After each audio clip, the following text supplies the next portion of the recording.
Se define como percepción al dato sensorial elaborado, es decir, es al que se interpretó. Por lo tanto, nosotros primero transformamos estímulos en sensaciones, de las cuales al atribuirse un significado se convierten en percepciones. Por ejemplo, siento algo picante en la lengua y creo que es ají. El proceso en el que se convierte de sensación en percepción no es instantáneo y dura centésimas de segundos. Aunque resultan indistinguibles, la percepción con la sensación no son simultáneas.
Hablaremos también de los 3 tipos de percepción esenciales. La primera es la percepción de la forma. ¿Cómo percibimos las formas y las diferenciamos? Debemos percibir de forma independiente un objeto, un estímulo que nos interesa, del fondo lo que le rodea. La relación entre figura y fondo es reversible ya que el fondo puede convertirse en la figura y la figura en el fondo. Aún así, organizamos los estímulos en una figura que nos permita contrastar con un fondo. También el hecho de poder intercambiar figura y fondo es una prueba de la existencia de distintas percepciones frente a un estímulo. ¿Qué reglas sigue nuestra mente para dar forma y orden a estas sensaciones elementales? Tenemos como principio de proximidad. Agrupamos las figuras que están más próximas. Principio de semejanza. Agrupamos las figuras que son similares. Principio de continuidad. Percibimos mejor los trazos continuos que los discontinuos. Principio de conexión. Cuando las manchas, las líneas o las áreas son uniformes y están unidas, las percibimos como si fueran unidades. Principio de cierre. Tendemos a llenar los espacios en blanco para crear un objeto completo y unido.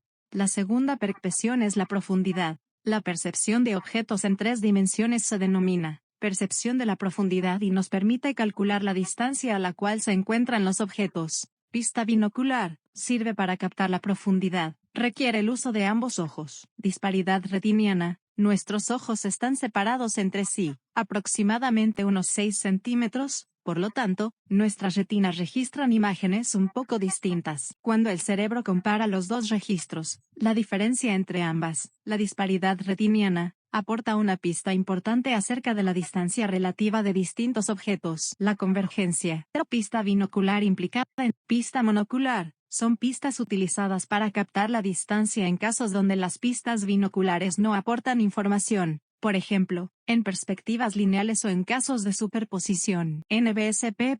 Y coma tenemos tamaño relativo. Si suponemos que dos objetos tienen un tamaño similar, percibimos más lejano el que produce la imagen retiniana más pequeña. Interposición. Si un objeto tapa parcialmente a otro, lo percibimos como más cercano. Claridad relativa. Percibimos los objetos borrosos como más lejanos que los objetos claros. Gradiente textura. El cambio gradual de una textura rugosa a una textura fina confunde las señales de las texturas aumentando las distancias. Altura relativa. Percibimos más lejanos los objetos más altos en nuestro campo de visión. Movimiento relativo. Cuando nos movemos, puede parecer que los objetos estáticos se mueven. Perspectiva lineal. Las líneas. La tercera percepción es la del movimiento. ¿Cómo consigue nuestro cerebro percibir el movimiento? El cerebro calcula el movimiento en función del supuesto de que los objetos que se alejan disminuyen de tamaño, y que los que se acercan aumentan de tamaño. ¿El cerebro calcula perfectamente el movimiento? El cerebro interpreta como movimiento continuo una serie de imágenes que se presenten de manera continuada y a elevada velocidad. Dicho fenómeno se denomina movimiento estroboscópico. De igual modo, cuando dos luces estáticas y adyacentes se encienden y se apagan sucesivamente, percibimos una única luz que se mueve de un lado a otro. En este caso, el fenómeno que lo explica se denomina fenómeno phi. El fenómeno phi es una ilusión óptica de nuestro cerebro que hace percibir movimiento continuo aparente en donde hay una sucesión de imágenes estáticas expuestas bajo una frecuencia concreta.